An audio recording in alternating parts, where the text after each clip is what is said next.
looking back, what, don't you think that you could have handled it better?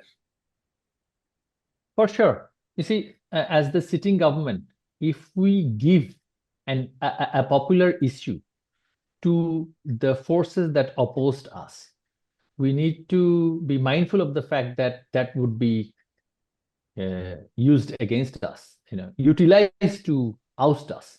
And that strategic thinking was definitely missing. Every government is blamed for every consequence of a state. So, and we were blamed, naturally.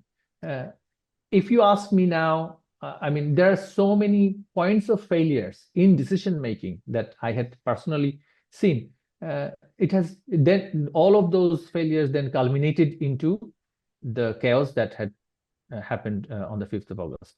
So it wasn't just a personal decision making process of the decision maker, the top decision maker, the prime minister, as now they're claiming, that certain decision making stakeholders agitated the government to take the decisions which had led to the outcome that it did. In terms of crisis management, were we very competent? I feel that we weren't. And therefore we suffered the way that we did.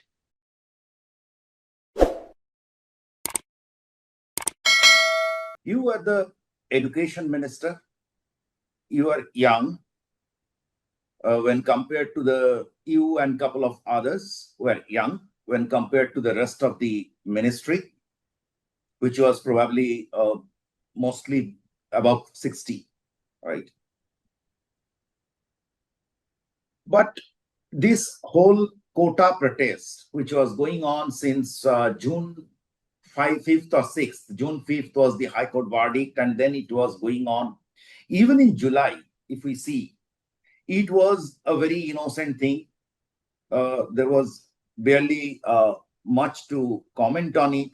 It snowballed into such a big thing. And when I was going through the details, that it was from your side, from around July 7th or 8th, that the government started getting a little harsh on the protesters in their remarks. Not exactly harsh, but kind of criticizing them.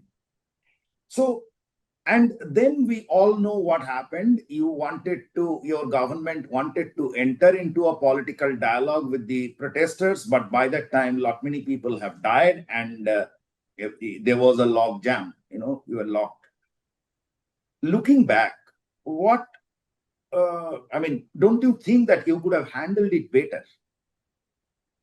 For sure. You see, as the sitting government, if we give a popular issue to the forces that opposed us, we need to be mindful of the fact that that would be used against us, utilized to oust us. And that strategic thinking was definitely missing. So this kind of law and order or strategic public security issues are usually dealt by the public security establishment, like the Ministry of Home, etc. And there should have been more monitoring of what was going on from the very beginning. Later, more towards the end of our government's tenure, near the 5th of August, we discovered that there were extra additional 7 lakh people inside the capital city. We discovered that many were brought in as combatants to fight the law enforcement forces. We discovered that there were many. How do you calculate 7 lakh outsiders? With the SIM, the number of mobile SIMs which were used in Dhaka city on the month of July, compared it with the number of SIMs used around the same time in 2023. So if you look at the users, then we found that there's a disproportionate amount of user within the Dhaka city, around 7 lakh. That's what we have found out. There's clear data on that. So these issues, these movements, these shifts of people should be monitored by our security establishment a lot earlier and more carefully, which we of course either failed to do it or we did it, but there was no follow-up on it. Second point I wanted to raise here was that Bangladesh is blessed with a huge young demography, and young people want livelihood. They want to sustain a good livelihood post their education. Over the last 15 years, the amount of investment that had gone into higher education sector resulted in a huge population of graduates who are looking for jobs. And the most lucrative and the most secure job that there is of course a government job, whether it is a position of a cleaner or a cadre service officer, government civil service officer. So given that that was the feeling of the young people of the country, we should have made some political gestures as well as some administrative declarations that irrespective of the decision of the High Court, we will pass a law which would which will ensure quota for just the backward and the disadvantaged people. That was exactly the demand of the students, if I remember correctly. Correct. So they had wanted used 10% a very quota.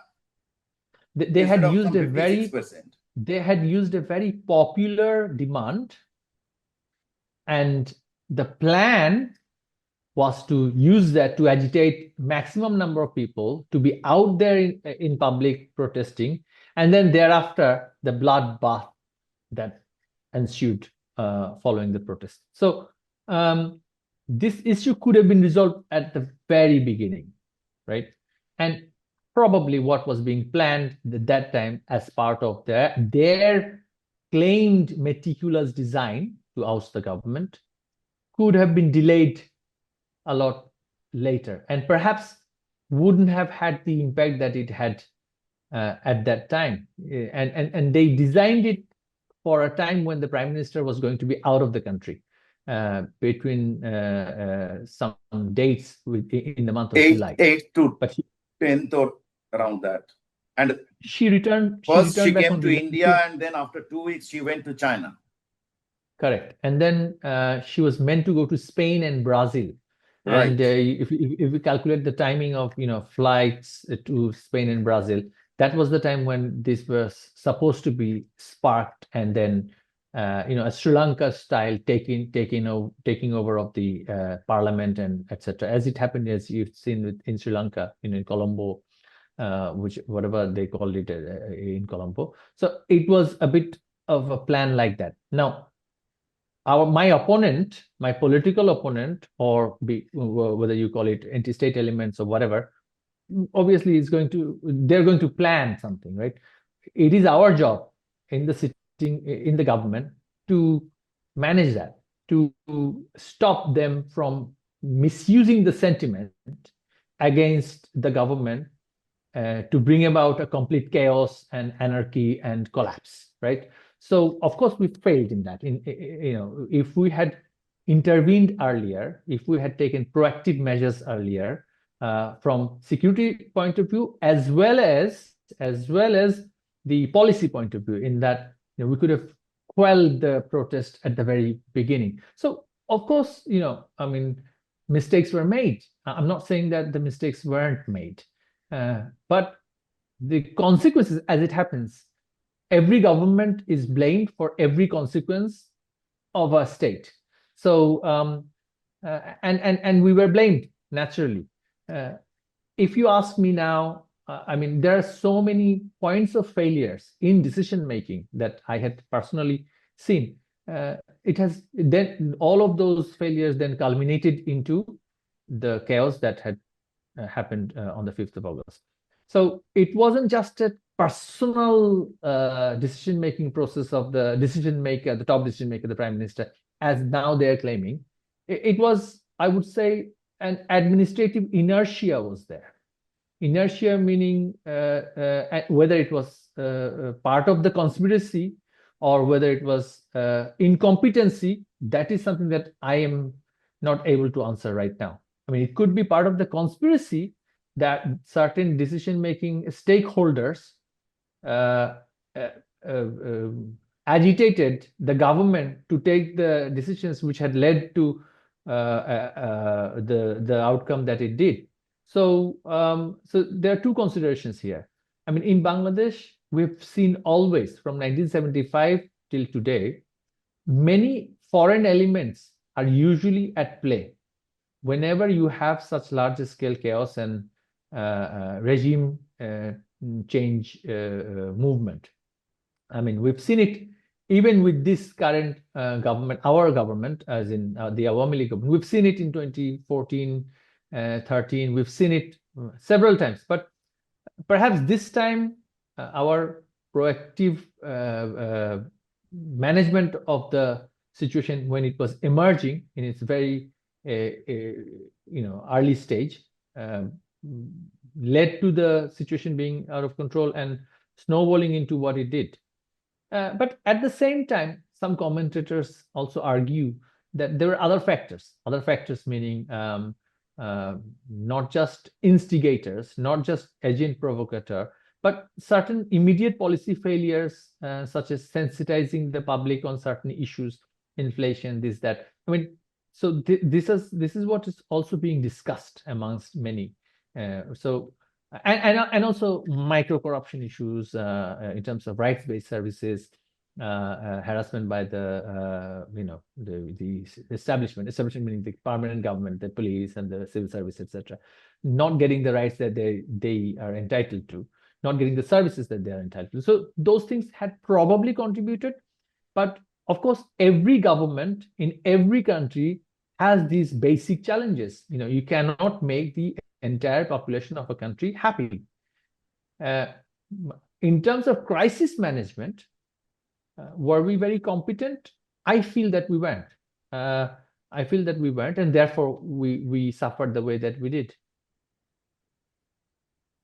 Some would say whether that incompetency was out of a conspiracy or whether that was part of our general inertia and incompetency, that is something that I can't comment on because, of course, I haven't gone that deep into the decision-making process of institutions.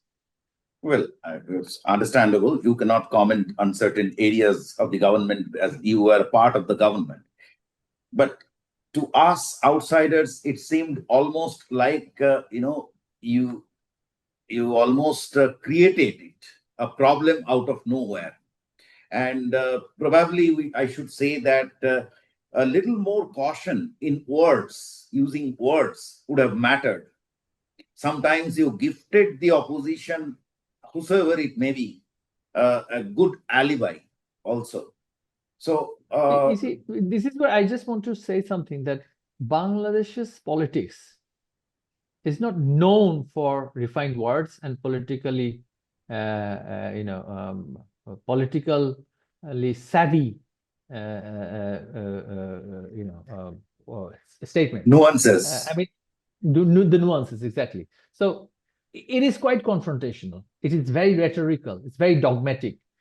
It's not just from my own party, but then when you are in government, sometimes you have to really think of the consequence of every word. And I mean, I myself have made mistakes, which I then later realized that perhaps not just with this incident, but whilst I was a position holder in my party, and then I realized that no, I mean, perhaps words should have been far more carefully crafted and delivered. So and unfortunately, the reality of it is that the culture and the handling of politics in general in Bangladesh is not so evolved, if you like, because practice of democracy itself is very flawed in our system for many different reasons.